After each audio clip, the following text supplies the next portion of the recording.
all, um, I'm going to follow up on where we left off last time. Um, and let's call this one the limits of vibe coding. So, um, previously, we had talked about how the real danger with AI tools isn't outsourcing effort, but rather outsourcing our understanding. And we sort of looked at the difference between them. And with respect to programming, but though generally applicable to, I think, everything else that passes for some sort of knowledge work, I think this is not a theoretical difference. So in software, especially, the system, the core layers, etc.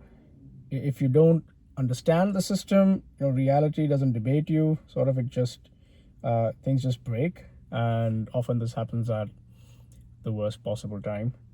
And so, imagine a situation where you sort of inherit a code base. And if this hasn't happened to you ever, well, it might later.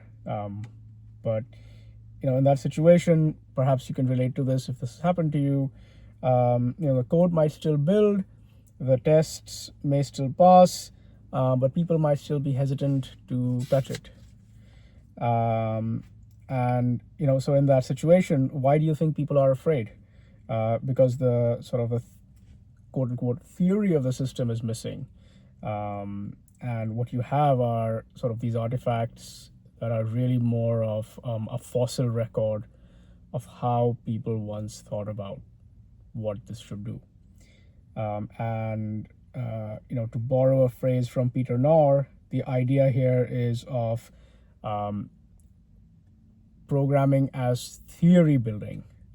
And so, this is not some academic notion, but very sort of a real operational fact, which is, if no one can explain the system, it's as if, something, it doesn't really exist in that living sense in which you can interrogate it, understand it, debug it, and so forth. Now, I mentioned this before, but I'll mention it again now. So I do sort of heavily leverage AI tools for coding.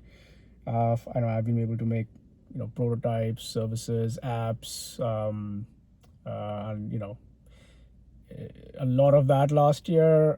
Still trying to do that this year. It's any itch you want to scratch, anything you want to create will into existence, you can. So it's good, it works. But also, as I've found, and as you might have found if you've tried this, you have to get into a very different mode of building as you scale up. And the fact that it is a statistical approximation becomes more apparent then.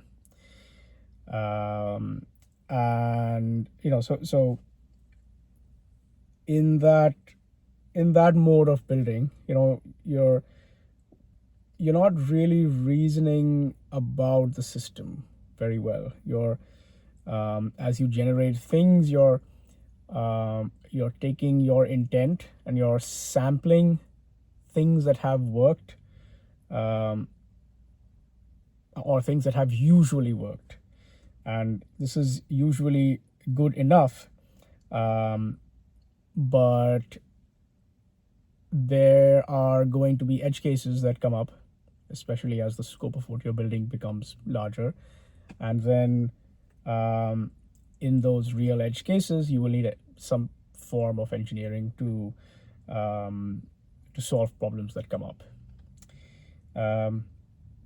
Now, so you may write seemingly perfect code, but when it fails at scale under pressure, that's when you'll find the need to understand it. And so in that sense, it's even more dangerous because the code will still look finished to you, but it's dangerous because the theory was never built. So if you don't fully grok what you have created, and it exceeds a certain size, then you will never be able to solve things that go wrong with it. So to tie this back to where we began, this is an example of how outsourcing understanding can sneak up on you, right? And so there's this track that you can go down on if you're not careful, and I mean, this has happened to me, and then you have to backtrack from it, which is that in the beginning it feels like, look, these tools are saving me time, and then after a while you can stop predicting what they're doing. After a while you stop noticing small errors, and then you get to the point where failures become surprising, and they're surprising because, again, we never built the theory of the system, and then it ends up with you feeling totally lost when you don't have the tool, because it has stopped being something that augments you, and you simply can't act without it. So yeah, in a way, it is a form of cognitive atrophy, the same way that you rely on GPS to get you to places, but you can sort of still do it yourself. It just is harder, but it's not impossible, or it shouldn't be. And the same thing applies here. If it really becomes impossible to do the thing on your own, that part is dangerous. So I mean, there are some ways to avoid it, like occasionally typing in suggested code in a way to sort of force the structure through into your brain.